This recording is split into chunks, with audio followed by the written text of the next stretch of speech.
My name is Claire, and am 32 years old. Tonight, I stood outside my parents' house, forbidden to enter while they celebrated their 40th anniversary. Music and laughter spilled through the windows. My phone buzzed with a notification. My sister Madison had posted a family photo on social media. Everyone was there, smiling in their formal wear, gathered around my parents in what was supposed to be an intimate celebration. I zoomed in on the background and my blood ran cold. There, hanging on the wall behind them, was our family portrait. But something was wrong. My face had been carefully photoshopped out, replaced with smooth paint, as if I had never existed. And there, gleaming around my mother's neck, was my grandmother's heirloom necklace, the one that was supposed to be mine according to her will. They hadn't just excluded me from the party, they had erased me from the family entirely. What they didn't know was that I had evidence that would destroy everything they were celebrating tonight. Before we dive deeper into this story, I'd love to know where you're watching from. Drop your location in the comments below, and if you've ever felt invisible in your own family, hit that like button because you're not alone. Subscribe and turn on notifications, because what happens next will show you exactly how I fought back against the people who tried to erase me. Trust me, you won't want to miss a single moment of this. Growing up in Austin, Texas, I should have had everything. My father, Gerald, built a successful real estate development company from nothing. My mother, Patricia, was the kind of socialite who knew everyone worth knowing in our wealthy neighborhood. We lived in a sprawling estate in Westlake Hills, with a view of the lake and enough rooms that we could go days without seeing each other. There were 3 of us kids. I was the oldest at 32. My brother Brandon was 30, and had followed my father into the real estate business. And then, there was Madison, the baby at 28, who could do no wrong in anyone's eyes. I learned early that achievement meant nothing in our house. I brought home straight A grades every semester. I won scholarships. I got accepted to the University of Texas on a full ride. I became a registered nurse and built a respectable career at one of Austin's top hospitals. None of it mattered. When I was 16, I won the state science fair. My project on environmental water testing had taken me 8 months to complete. The award ceremony was scheduled for a Saturday afternoon. My family promised they would be there. I stood on that stage, looking out at the audience, searching for their faces. They never came. I found out later they had driven 2 hours to San Antonio, because Madison had an audition for a community theater production. She didn't even get the part. My nursing school graduation was another breaking point. I had worked myself to exhaustion for 4 years, balancing clinical rotations with coursework, while working part-time to cover my expenses even with the scholarship. The ceremony started at 10 in the morning. My parents arrived at noon, missing my name being called, missing the moment I received my degree. They stayed for 20 minutes before my father got a phone call about Brandon's golf tournament, and they left. I stood in the parking lot in my cap and gown, watching their car disappear, wondering what I had done to deserve this. When I met James, a fellow nurse with kind eyes and a steady presence, I thought maybe things would change. We dated for 2 years before he proposed. Our wedding was small, just 50 people at a garden venue. My parents complained the entire time. Patricia said the venue was beneath our family's standards. Gerald made comments about James coming from a working-class background, as if being a nurse wasn't respectable enough. They left the reception before we cut the cake. 3 years later, Madison married Kyle, an unemployed musician who had been fired from every job he'd ever had. My parents threw them a wedding that cost $50,000. The guest list topped 200 people. They rented out a country club. They hired a band. They looked happier at Madison's wedding than I had ever seen them at any event involving me. The pattern continued when I bought my first house. James and I saved for 5 years, putting away every extra dollar until we had enough for a down payment on a modest 3-bedroom home in a good school district. We were so proud. My parents came to see it once, spent 15 minutes walking through, and Patricia said it was quaint before changing the subject. 6 months later, they gave Madison the down payment for a house twice the size of ours, in the same neighborhood where they lived. Madison hadn't saved a penny. She didn't have to. Then came the grandchildren. I gave birth to Ruby 8 years ago. She was perfect, with dark curls and my husband's gentle disposition. My parents visited the hospital, stayed for an hour, and didn't come back for 3 weeks. When Madison had Cooper 2 years later, they were at the hospital before she even went into labor. They stayed for days. They hired a night nurse. They set up a nursery at their house so Madison could drop Cooper off whenever she wanted. Ruby started asking questions when she was 5. Why didn't Grandma hug her the way she hugged Cooper? Why did Grandpa always have time to play with Cooper, but was always too busy when Ruby asked? I made excuses at first, trying to protect her from the truth I had spent my whole life living.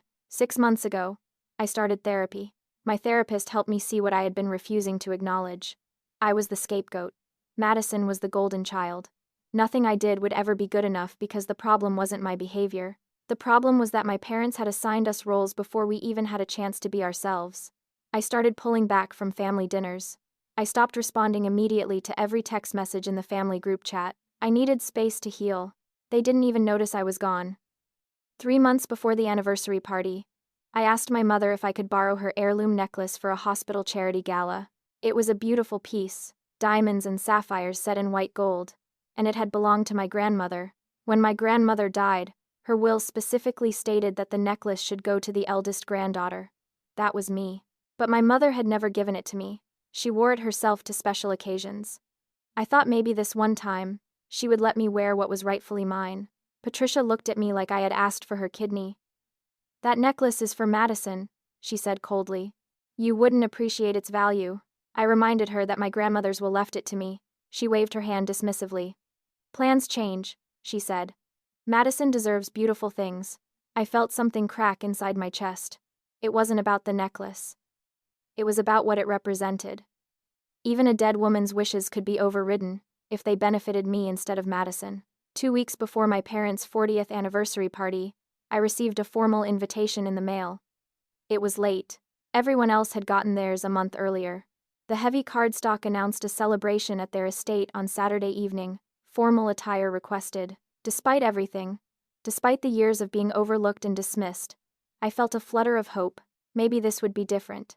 Maybe a milestone like 40 years of marriage would remind them that family meant all of us, not just the children they preferred. I bought an expensive dress, navy blue silk that James said made me look beautiful. I arranged for a babysitter for Ruby. I even offered to help with preparations. The family group chat exploded with messages about decorations, catering, guest lists, and seating arrangements. I typed out messages offering to coordinate with nurse colleagues who knew my parents through the hospital charity board. I offered to help arrange flowers. Every message showed as read by everyone in the chat. Nobody responded to me. It was like I was invisible, even in digital space. 5 days before the party, I called my mother directly. I needed to confirm some details, I told her. What time should we arrive? Was there anything special she wanted me to bring? There was a long pause on the other end of the line.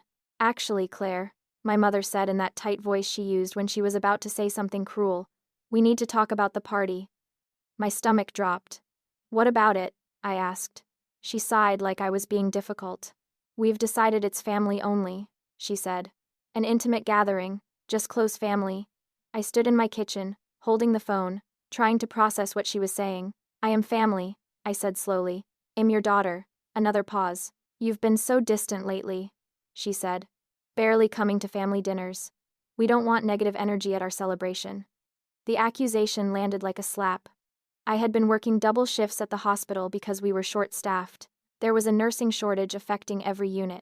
I had been exhausted, running on 4 hours of sleep most nights, but I had still made it to most family dinners. The few I missed, I had called ahead to explain. Madison says you've been making snide comments about our family values, my mother continued. I felt dizzy. What comments? I asked. When did I say anything like that? Patricia didn't answer the question. She just kept talking. We've worked hard to create a positive environment for this celebration. We don't need the drama you bring. Can we please sit down and talk about this? I begged. I don't know what Madison told you, but it's not true. I haven't said anything negative about anyone. My father's voice came on the line. He must have been listening the whole time. Decisions made, Claire, he said gruffly. Don't make this harder than it needs to be. Then he hung up. I stood there holding a dead phone, trying to understand what had just happened. I called my brother Brandon. He answered on the 4th ring. His voice was uncomfortable. Hey, he said. I think you know why I'm calling, I said. He sighed. Yeah. Look, just let it blow over. You know how Mom gets. How long have you known? I asked. He was quiet. A few days, he admitted. We had a family meeting about it. A family meeting I wasn't invited to, I said. About me. About the Claire problem, he said quietly. That's what they called it. The Claire problem. I felt like the ground was disappearing beneath my feet. What did I do? I asked Brandon. What could I have possibly done that was so terrible they don't want me at their anniversary? He didn't have an answer. He just kept saying it would blow over, that I should give them space. But I knew better. This wasn't about space or one misunderstanding. This was about years of being the child they wished they didn't have. James came home to find me sitting on the kitchen floor, crying. When I told him what happened, his face went red with anger. He wanted to drive over there immediately and confront them. I stopped him. It wouldn't help, I said, but I couldn't let it go completely. On the night of the party, I drove past their house. I needed to see with my own eyes what kind of intimate gathering required excluding their eldest daughter. I parked my car 3 houses down from my parents' estate as the sun began to set. From my vantage point, I could see everything. This was no intimate gathering. Valet parking attendants directed cars into organized rows along the circular driveway. Catering trucks lined the service entrance. Through the tall windows, I could see a string quartet set up in the living room. Guests in formal wear streamed through the front door in a steady parade of silk and jewelry. I counted. 20 cars, 30, 50. Over 100 people were attending this supposedly intimate family-only celebration. My phone buzzed constantly with notifications. The family group chat was active with photos and updates. Madison posted a picture of the dining room, tables draped in ivory linens with elaborate floral centerpieces. Brandon's wife shared a photo of the champagne fountain. Aunt Helen, my mother's sister who lived in Dallas, posted a selfie with cousins I hadn't seen in years. Everyone was there. Everyone except me. I recognized faces as they walked past my car toward the house. My college roommate Diane, who my parents had always said was a bad influence. Jameis' parents, who barely knew my family and certainly wouldn't have been invited to something truly intimate. Neighbors and business associates and people from my parents' country club. Then I saw it. Madison posted the photo that would change everything. The whole family gathered in front of the fireplace, dressed in coordinating shades of cream and gold. My parents in the center, their arms around each other. Madison and Kyle on one side, Brandon and his wife on the other. Extended family fanned out behind them. The caption read, "Celebrating 40 years of love with our complete family. #blessed. #family first." I zoomed in on the photo, studying every detail. There in the background, hanging prominently above the fireplace, was our family portrait, the expensive one we had taken 5 years ago at a professional studio. But something was wrong. Where my face should have been, there was just smooth paint. They had hired someone to edit me out. Not just cropped the photo but actually removed me, and filled in the space as if I had never existed. My mother stood at the center of the photo wearing my grandmother's necklace. The diamonds caught the light, sparkling brilliantly. She was wearing it like a trophy, like a symbol of who mattered in this family. I screenshot everything. The post, the photos, the comments from relatives congratulating the complete family. My hands shook as I saved each piece of evidence. My phone rang, an unknown number. I almost didn't answer but something made me pick up. "Claire," a slurred voice said. It was my Aunt Helen, drunk and mean. "Your mother finally did what she should have done years ago. She finally threw out the trash." "What are you talking about?" I asked. Helen laughed, a harsh sound. "You were always the mistake," she said. "Did you know your mother had a miscarriage before you? A little girl. Perfect. Dead at 20 weeks. And then she got pregnant again and got you instead.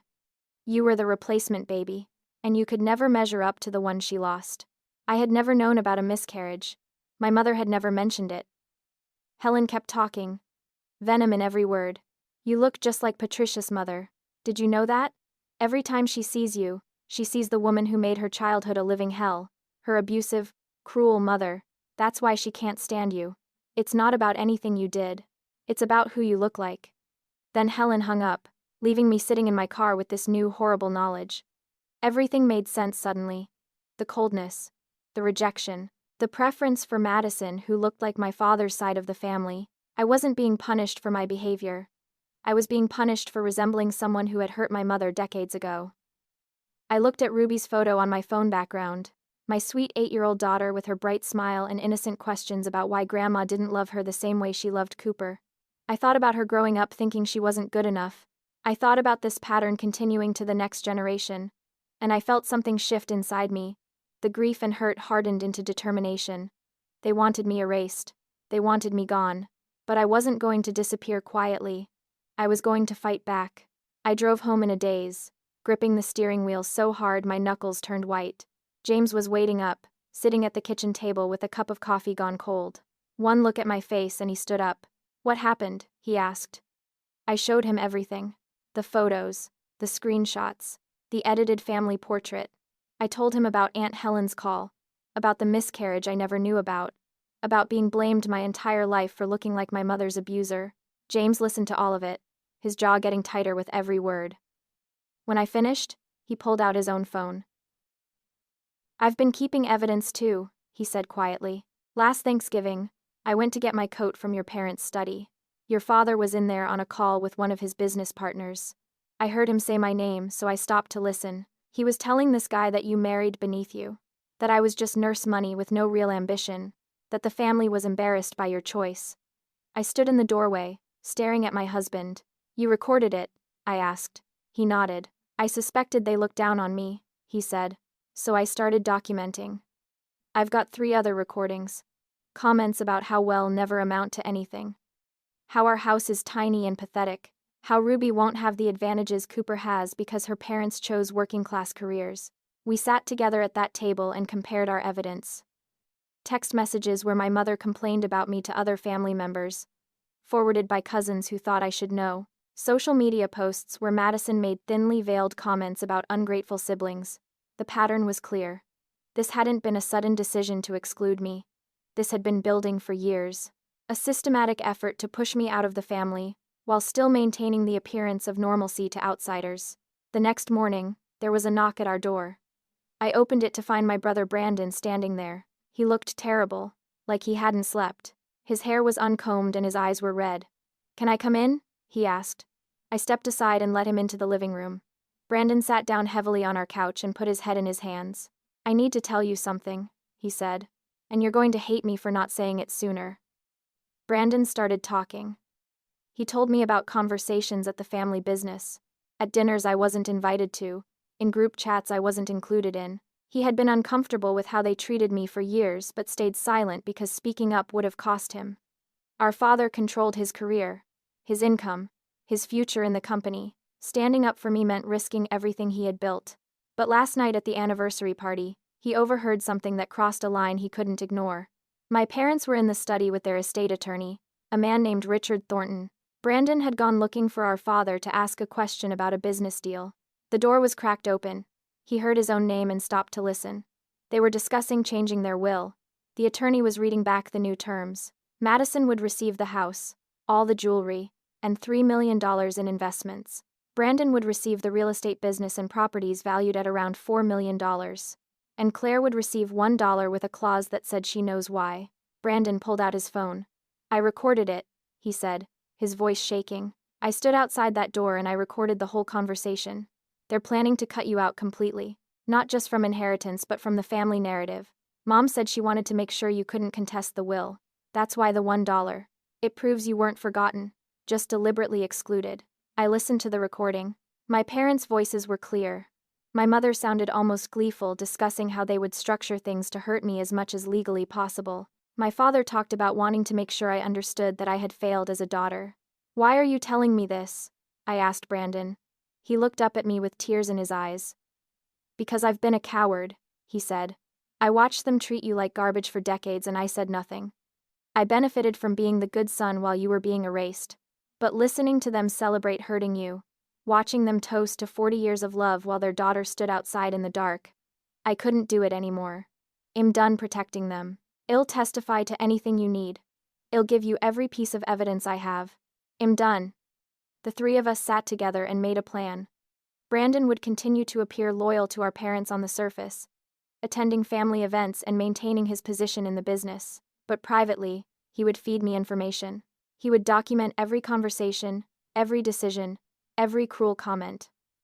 James would research legal options for challenging the will and addressing the inheritance interference, and I would compile evidence of parental alienation, building a case to protect Ruby from this toxic pattern continuing into her future.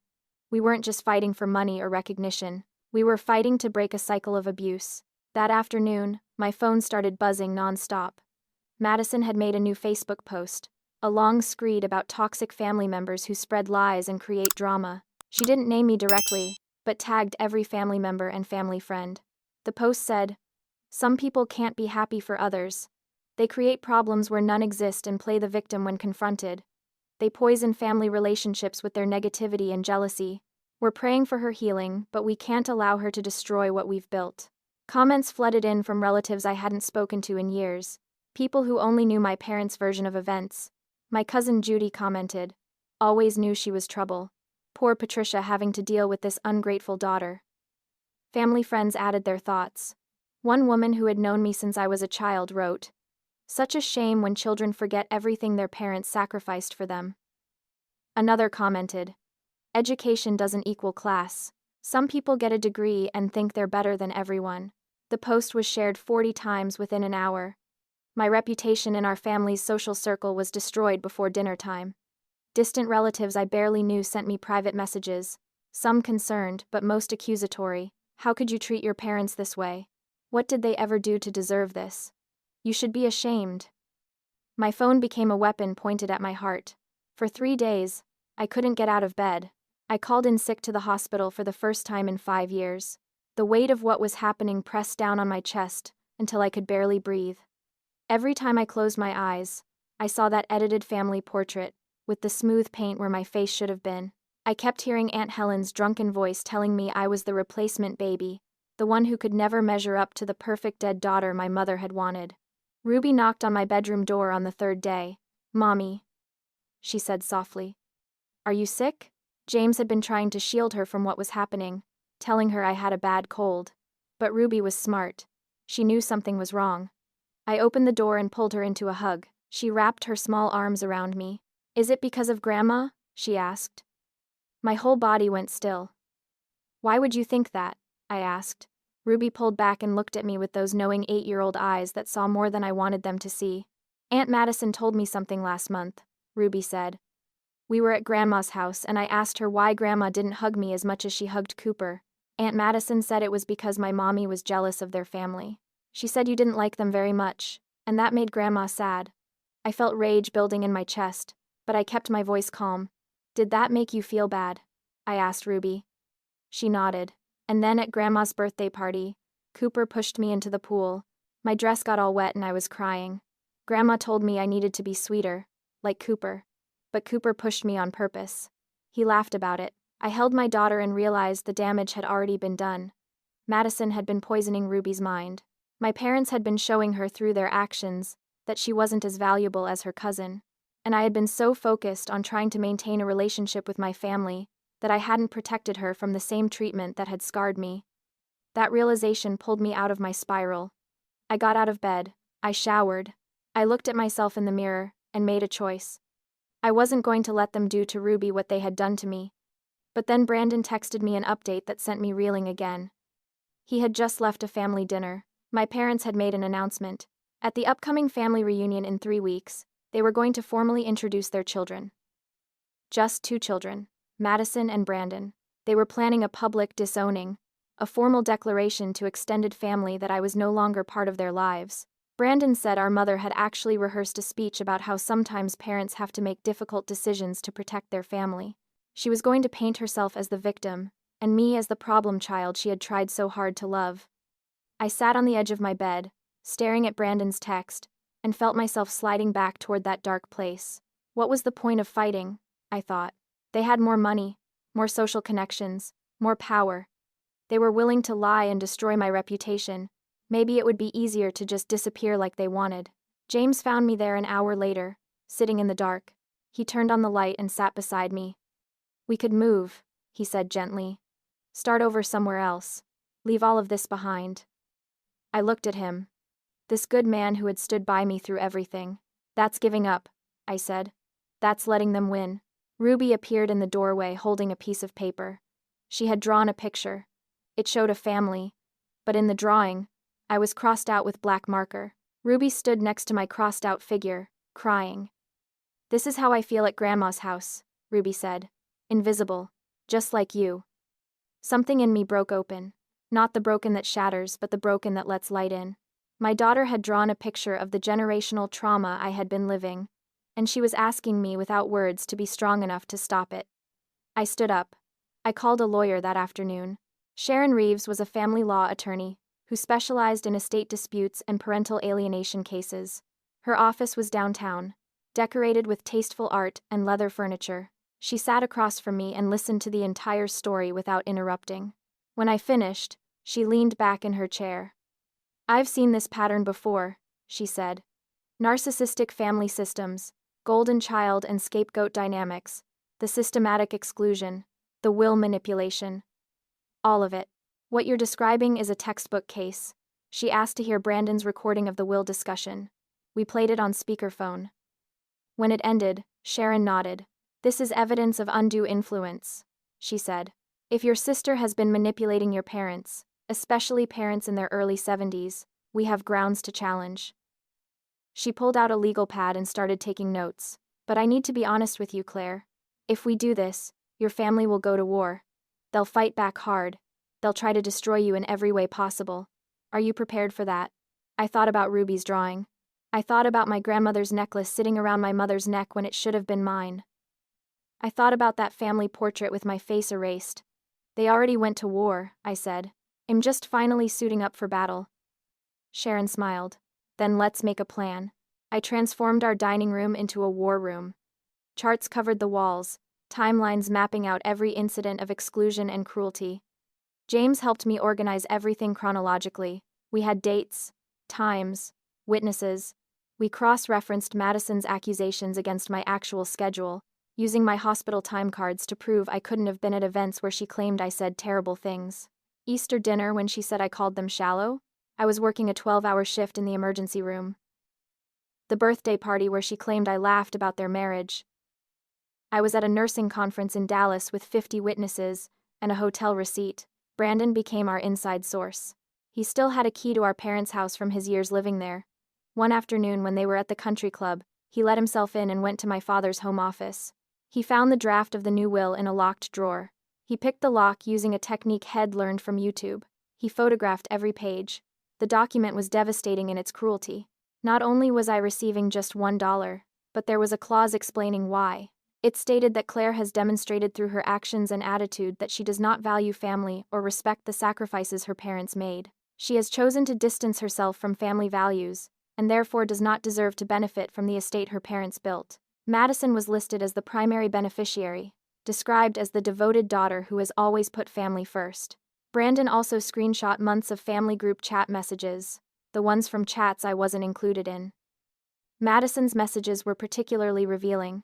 In one conversation, she wrote, "Claire thinks she's so much better than us with her nursing degree. Like being a nurse is some huge accomplishment. It's basically a servant job." My mother had responded with a laughing emoji and written, "I don't know why she didn't marry someone with real money. At least then we could respect her choice." My father's contribution was, "At least Brandon understood the value of real business. Real estate development takes actual intelligence." Another message from Madison said, "Mom, you should give me Grandma's necklace officially. Claire doesn't deserve it and she'll just make a scene if you don't make it legal." Patricia replied, "Already taken care of. My attorney is adding it to the will. It's yours." I sat at my dining room table reading these messages, seeing in black and white how little they thought of me, how casually they discussed stripping away my inheritance and the few things I had sentimental attachment to. Sharon reviewed everything with a legal eye. "This is strong evidence," she said. "The will changes. The messages disparaging you, the systematic exclusion. We have grounds for several legal actions." She filed a claim regarding my grandmother's will first. That necklace and 10 other items were specifically left to me as the eldest granddaughter. My parents had no legal right to give them to Madison. Sharon also sent a warning letter to my parents' estate attorney, Richard Thornton.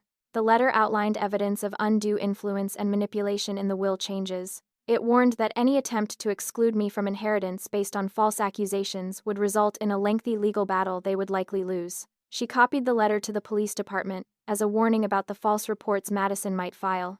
She was 3 steps ahead, protecting me before the next attack came. But we weren't fast enough. 2 days after Sharon sent the letter, I was at home making dinner when I heard knocking at the door. Loud. Official knocking. I opened it to find 2 police officers standing on my porch. "Are you Claire Morrison?" one of them asked. "Yes," I said, my heart racing.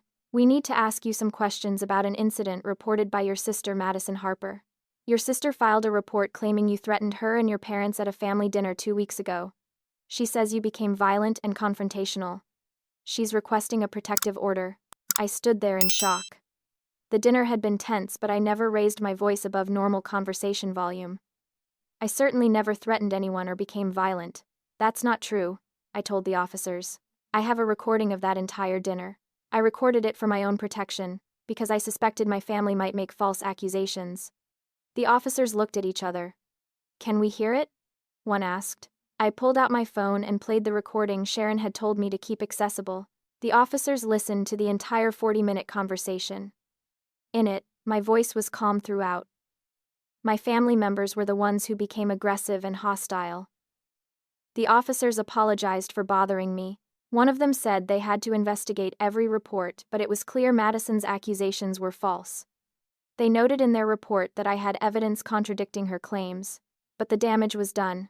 A police report with my name on it existed now, even if it was ultimately unfounded.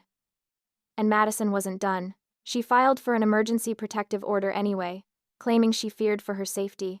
A hearing was scheduled in 3 days. If the judge granted it, I would be legally barred from going near any family member or my parents' property. I would miss the family reunion. And worse, having a protective order against me would put my nursing license at risk. Any accusation of violence, even one that was completely fabricated, triggered an automatic review by the nursing board. I called Sharon in a panic. "This is the most dangerous move yet," she said. "They're trying to destroy your career now. But we can fight it. We have your recording. We have Brandon as a witness. And I'm going to file our own motion." I spent that night unable to sleep. My hospital supervisor had called. They were aware of the police report. I was being placed on administrative leave pending the outcome of the protective order hearing. Even though I had done nothing wrong, even though I had evidence proving my innocence, the accusation alone was enough to pull me from patient care. 20 years of flawless nursing work, my entire professional reputation, hung in the balance because my sister was willing to lie to the police to hurt me. James held me while I cried. "They want to take everything," I said. "My family, my career, my reputation. They won't stop until I have nothing left." He pulled back and looked at me. "Then we take the gloves off completely," he said. "We go nuclear. We burn it all down if we have to." I thought about Ruby sleeping peacefully in her room, unaware that her mother's whole life was under attack. I thought about the example I was setting. Did I teach her to run when things got hard? Or did I teach her to stand and fight for what was right, no matter the cost? I called Sharon back. "Do whatever it takes," I told her. "I don't care what it costs, or how ugly it gets. I'm done being the victim in this story." Sharon moved fast. She filed an emergency motion challenging the protective order and included extensive evidence of Madison's pattern of false accusations. She attached Brandon's testimony in an affidavit, where he swore under oath that he witnessed the dinner and that I never threatened anyone. She included my recording, which clearly contradicted every claim Madison made. She filed a counterclaim for defamation and intentional infliction of emotional distress, and she sent a strongly worded demand letter directly to my parents. The letter was brutal in its honesty. It demanded they return my grandmother's necklace and all other items specified in her will immediately. It demanded they cease all defamatory statements about me, or face legal consequences. It demanded proof of the specific incidents where I supposedly behaved inappropriately, knowing they had no proof because the incidents never happened. It warned that any further false police reports would result in criminal charges being filed against Madison for filing a false report. Sharon didn't just defend me, she went on offense. But we had a problem. Brandon called me 3 days before the protective order hearing. His voice was tight with stress. "Kyle knows everything," he said. "What do you mean?" I asked. "Kyle has been spying on you and James. He overheard James on the phone with Sharon discussing strategy, has been feeding everything to Madison. They know about the recording, about our legal plans, about all of it." I felt cold dread wash over me. "How long has he been feeding them information?" I asked. Brandon didn't know. "Maybe weeks." Then Brandon told me the worst part. Madison and Kyle were planning a counter-strategy. They were going to claim I was mentally unstable. They had discussed it openly in front of Brandon at a family dinner, assuming he was still on their side. Madison planned to tell the judge that I had a history of paranoid delusions, that I imagined slights that never happened, that I was creating an elaborate fantasy to justify my own poor behavior. She was going to say she filed the protective order because she genuinely feared what I might do in my unstable mental state.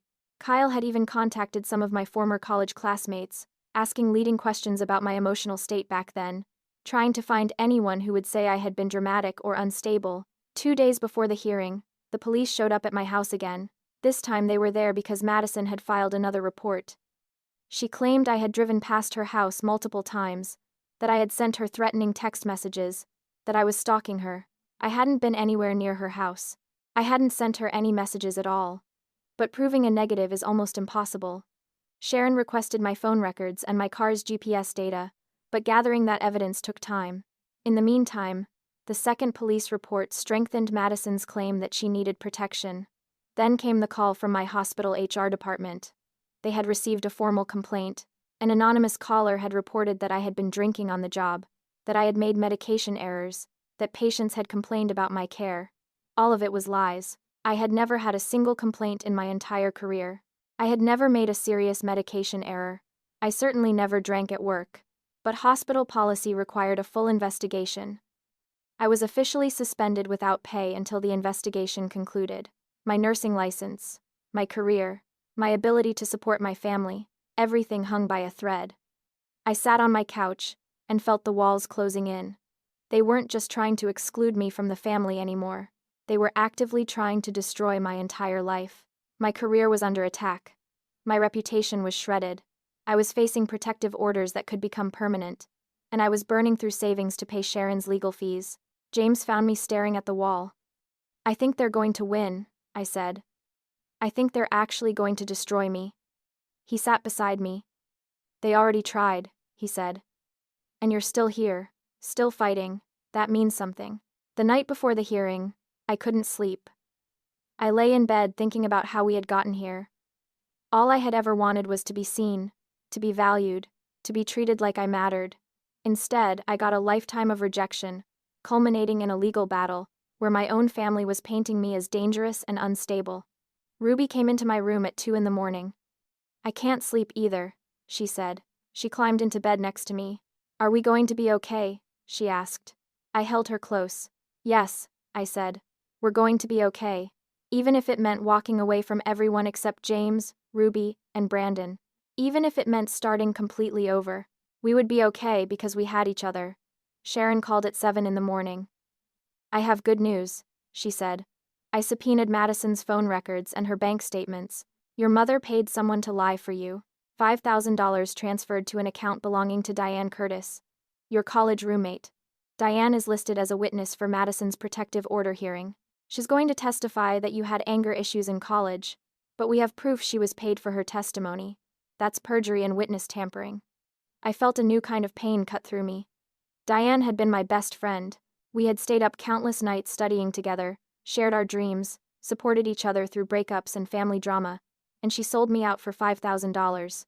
"I'm going to destroy her on cross-examination," Sharon said. "And then, I'm going after your mother for witness tampering. This is going to get very ugly very fast. Are you ready?" I thought about that edited family portrait. I thought about Ruby's drawing. I thought about every time I had swallowed my hurt and pretended everything was fine. "Yes," I said. "I'm ready. Let's end this." The courthouse was cold, the kind of sterile cold that seeps into your bones. I arrived with Sharon and James at 8:30 for a 9 o'clock hearing. Brandon met us in the hallway. He looked nervous. "They're already here," he said. "They brought their whole legal team." I walked into the courtroom and saw them. My parents sat in the front row behind Madison and her attorney, Richard Thornton, an expensive lawyer in a suit that probably cost more than my car payment. Kyle sat next to Madison, holding her hand. They all looked unified, like a family facing down an external threat. I was the threat. Their own daughter, their own sister, recast as the villain in their story. The judge entered. Magistrate Paula Winters was a woman in her late 50s, with steel gray hair and sharp eyes that missed nothing. The hearing began with Madison's testimony. She took the stand, and immediately started crying. Thornton led her through a narrative of fear and concern. She described me as unstable and obsessive. She said I had harassed the family for months, made threats, behaved erratically. She claimed that at the family dinner, I had stood up and shouted that I would make them all pay for excluding me. She said my eyes looked wild and that she genuinely feared I might become violent. Thornton presented the police report as evidence. He presented affidavits from my parents swearing that I had exhibited dangerous behavior. Patricia's affidavit described me as having violent tendencies since childhood. She claimed I had thrown things, slammed doors, screamed at family members regularly. None of it was true. Gerald's affidavit said I had always been troubled, always jealous of my siblings' success, always making the family walk on eggshells around my temper. I sat there listening to my own parents lie under oath about who I was. Madison continued crying on the stand. She's not the sister I grew up with, Madison said. Something changed in her. She became obsessed with our parents' money, with inheritances, with feeling like a victim. I tried to help her, but she pushed me away. She pushed everyone away. And now I'm scared of what she might do. I just want to protect my son. I don't want Cooper exposed to this kind of rage. The performance was convincing. If I hadn't been living the truth, I might have believed her myself. Then it was our turn.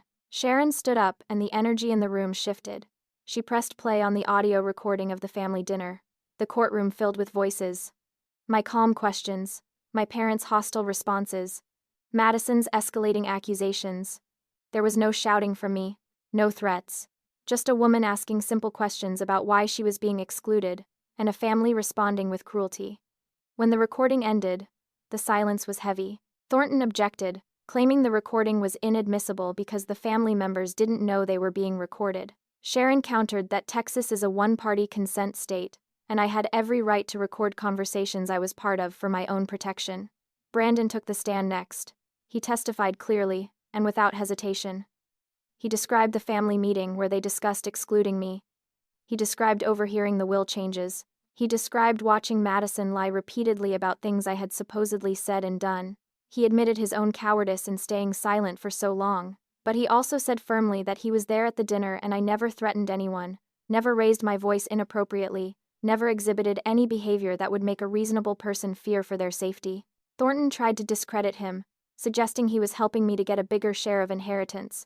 Brandon looked the lawyer in the eye and said, I'm helping my sister because I'm tired of watching my family abuse her. I don't care about the money. I care about the truth. Then came the surprise witness. Thornton called Diane Curtis to the stand. Diane walked in looking nervous. She avoided eye contact with me.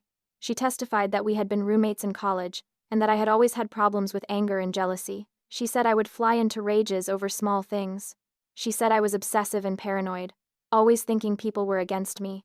She painted a picture of a mentally unstable woman who had been troubled for over a decade. It was a complete fabrication. We had been close friends. I had been a good roommate. I had been dealing with my family's rejection even then, but I had never been violent or rageful. Sharon stood up for cross-examination. She looked at Diane with an expression that would have made me confess to anything. Miss Curtis, when exactly did Claire display these anger issues you're describing? Diane was vague. Just throughout college. Can you give me a specific incident? Diane hesitated. It was just the general atmosphere. She was always tense. Sharon smiled. Interesting. Because Claire's college disciplinary records show 0 incidents, her roommate evaluations from the housing office all rated her as an excellent roommate. Not a single complaint in 4 years. How do you explain that? Diane stammered. I guess people didn't report it. Sharon pulled out a document. This is your bank statement from 3 days ago. There's a $5,000 deposit from an account belonging to Patricia Morrison. That's Claire's mother. Why did she pay you $5,000? The courtroom went completely still. Deanna's face turned red. I don't know what you're talking about. Sharon handed the bank statement to the judge. I also have text messages between Miss Curtis and Madison Harper discussing this testimony. The texts clearly show that Patricia Morrison offered Miss Curtis money to testify against Claire. This is witness tampering and perjury. Diane started crying. I'm sorry, she said. I needed the money. Madison reached out and said they just needed someone to confirm that Claire had always had issues. They said it wasn't really lying because it was just giving context. Sharon turned to the judge. Your Honor, this witness has admitted to accepting payment for false testimony. I move to have her entire testimony stricken, and I request that criminal charges be filed against her and Patricia Morrison for witness tampering. Judge Winters looked furious. She held Diane in contempt on the spot. She ordered the bailiff to take Diane into custody. She turned to my parents and said, "If you are in this courtroom when I finish ruling on this matter, I will hold you in contempt as well." Judge Winters reviewed the evidence. She looked at the recording. She looked at Brandon's testimony. She looked at the proof of payment to Diane. Then she looked at Madison. "I am denying this petition for protective order," she said firmly. "The evidence clearly shows this petition is retaliatory and based on false statements. Miss Harper, you filed a false police report. You manufactured evidence. You paid someone to commit perjury. I am ordering you to pay all of Miss Morrison's attorney fees. And I am warning you that if I see another false report from this family, I will pursue criminal charges myself. This is one of the most egregious abuses of the protective order system I have seen." The judge's voice echoed through the courtroom. We walked out of the courthouse into bright sunlight. My parents were waiting on the steps. Patricia looked at me with pure hatred. "You've destroyed this family," she screamed. Everyone turned to look. I stopped walking and looked at her. "No," I said calmly. "You destroyed it years ago when you decided one of your children didn't deserve to be loved. I just stopped pretending it was fine." Gerald stepped forward. "You're dead to us," he said. "You'll never see a penny of our money." I pulled out a copy of my grandmother's will from my bag. "I have grandmother's will," I said. "It specifically leaves certain items to me. A judge will enforce it. I don't need your money. I just want what's already mine." Madison was crying again, but this time it looked real, not performed. "I did this for them," she said, gesturing at our parents. "They wanted you gone. I was just helping." Her admission hung in the air. She had destroyed evidence, filed false reports, and paid for false testimony because our parents wanted me erased. Everything she had done was at their direction. I looked at all three of them. "Then you're all getting exactly what you wanted," I said. "I'm gone." Brandon stepped up beside me. "I'm done too," he said. He looked at our parents. "You people are sick. What you did to Claire, what you've been doing to her for her entire life, is abuse. I testified against you under oath. I told the truth. I'm not coming back." Patricia looked shocked. "Brandon, don't be ridiculous. This is between us and your sister." Brandon shook his head. "No. This is about right and wrong. And you're wrong. You've always been wrong about Claire." He took my arm and we walked to the parking lot together, leaving our parents standing on the courthouse steps. They had lost 2 children in one afternoon, and they had no one to blame but themselves. 3 months passed like a long exhale. Sharon successfully filed the claim for my grandmother's estate items. The will was clear. The necklace and 10 other pieces of jewelry were specifically left to the eldest granddaughter. My parents had no legal grounds to give them to Madison. A judge ordered the items returned to me within 30 days. Patricia delivered them personally, leaving them on my doorstep in a box without a note. I opened the box and found my grandmother's necklace, her pearl earrings, her sapphire bracelet, all the things I had watched my mother wear for years knowing they should have been mine. The defamation case against Madison settled out of court. Her attorney advised her that taking it to trial would mean more evidence of her lies becoming public record. She paid me $50,000 in damages. But the money wasn't the real victory. The real victory was Madison having to admit in the settlement documents that her accusations were false, that I had never threatened her, that she had manufactured evidence to harm me. It was a legal acknowledgement of the truth. The false police report resulted in criminal charges. Madison pled guilty to filing a false report and received probation. Her criminal record would show that she had lied to police about domestic threats. The investigation into Patricia's payment to Diane also resulted in charges. Patricia was fined $10,000 for witness tampering. Diane faced perjury charges and eventually took a plea deal that included community service and probation. The legal system had vindicated me completely, but the emotional cost was still being tallied. The family reunion happened without Brandon or me. I saw photos on social media. The gathering was small, noticeably smaller than it should have been. Extended family members had started asking questions after the court hearing. Word spread about what had happened. Some relatives reached out to me privately to apologize for believing the lies. Others doubled down, insisting I must have done something to provoke such extreme reactions from my parents. I didn't bother arguing with them anymore. People would believe what they wanted to believe. Brandon left our father's real estate company and started his own property management business. Without the leverage of controlling his career, our parents had no power over him. He flourished on his own, building a company based on integrity rather than the cutthroat tactics our father preferred. He and I met for coffee every week, rebuilding a sibling relationship that should have existed all along. We talked about our childhood, about the patterns we hadn't seen clearly until now. We apologized to each other for the ways we had failed each other over the years.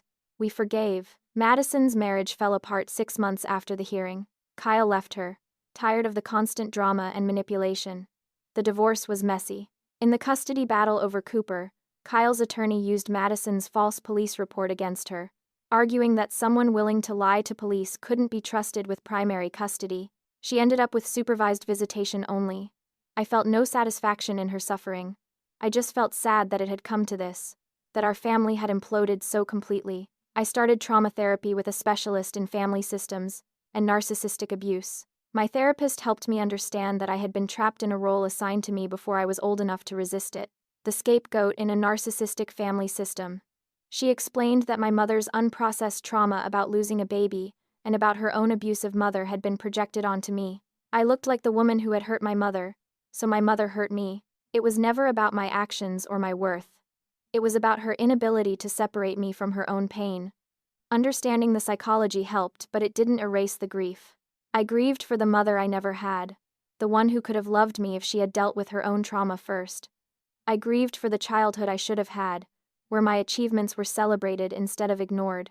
I grieved for all the years I spent trying to earn love that was never going to be given freely. My therapist said grief was necessary.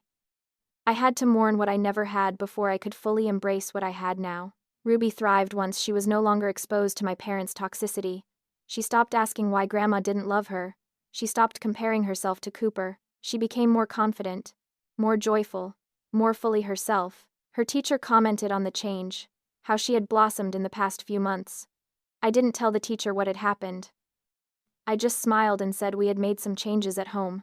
Ruby's 8th birthday party was small but perfect. Just close friends, Jameis' parents who actually loved us, and Brandon. There was laughter and love and zero drama. Afterward, Ruby hugged me and said, "This is the best birthday ever. Nobody was mean. Nobody made me feel bad." I realized removing toxic people from our lives had given my daughter something I never had as a child, the freedom to just be happy. 6 months after the trial, I got called to an emergency at the hospital, an elderly woman having a heart attack. I rushed to the ER, and my stomach dropped when I saw the patient's name on the chart. Patricia Morrison. My mother. I stood outside her room for a moment, wrestling with my professional obligations and my personal pain. But I was a nurse. I had taken an oath. I went in and did my job. Patricia was weak and scared, hooked up to monitors and oxygen. Her eyes widened when she saw me. "Claire," she whispered. "I'm here," I said, keeping my voice professional and calm. "You're going to be okay. We're taking good care of you." Tears ran down her face. "I'm sorry," she said. "I'm so sorry for everything." I adjusted her IV and checked her vitals. "I know you are," I said, "but sorry doesn't erase decades of hurt." She reached for my hand. "I see it now," she said. "The way I treated you. It was never about you. It was about my mother. About the baby I lost. I projected all my pain onto you, and you didn't deserve any of it." I sat down in the chair next to her bed. "I understand," I said. "My therapist helped me understand. But understanding doesn't mean I have to accept ongoing abuse." "Can we start over?" Patricia asked. Her voice was small and hopeful. I looked at this woman who had given birth to me, but had never been able to mother me. "No," I said gently. "But we can end with honesty. You hurt me deeply. You chose to hurt me over and over again. And I'm choosing to heal without you in my life. Will you ever forgive me?" she asked. "I already have," I said. "For me. Not for you. Forgiveness doesn't mean reconciliation. It just means I'm not carrying your burden anymore." Gerald arrived 20 minutes later. He saw me and stopped in the doorway. We looked at each other across the hospital room. He said nothing. I finished checking Patricia's monitors, made notes in her chart, and called for another nurse to take over her care. I left without looking back. I had saved her life, because that's what nurses do, but I didn't owe her anything beyond professional care. 1 year after the courthouse hearing, my life had transformed completely. I was promoted to nurse manager, leading a team of 12 nurses in the cardiac unit. Ruby was thriving in school, making friends easily, comfortable in her own skin in a way I had never been at her age. James and I were stronger than ever, bonded by weathering a storm that would have destroyed weaker marriages. Brandon's business was successful and growing. We had family dinners every Sunday at our house, just the five of us, building new traditions that had nothing to do with the family we had left behind. I received a letter in the mail one afternoon, Patricia's handwriting on the envelope. Inside was a single page. She and Gerald had entered therapy. They were working on understanding the patterns that had damaged their children. The letter said they understood if I never wanted contact again. They just wanted me to know they were trying to face what they had done. I read the letter twice, and then put it in a drawer. I didn't respond. Maybe someday I would. Maybe someday enough healing would happen that we could have some kind of relationship. But that day wasn't today. And I was okay with that. I kept my grandmother's necklace in my jewelry box. Sometimes I wore it to special occasions, not because of its monetary value, but because of what it represented. I had fought for what was mine. I had stood up to people who wanted to erase me. I had refused to disappear. Every time I put on that necklace, I remembered my own strength. The hardest lesson I learned through all of this was that you can't make people value you. You can only value yourself enough to walk away from those who don't. For 32 years, I had tried to earn my parents' love. I had achieved and accomplished and bent myself into shapes I thought they would approve of. None of it worked because the problem was never me. The problem was their inability to see me as I actually was. Real family doesn't erase you from photos.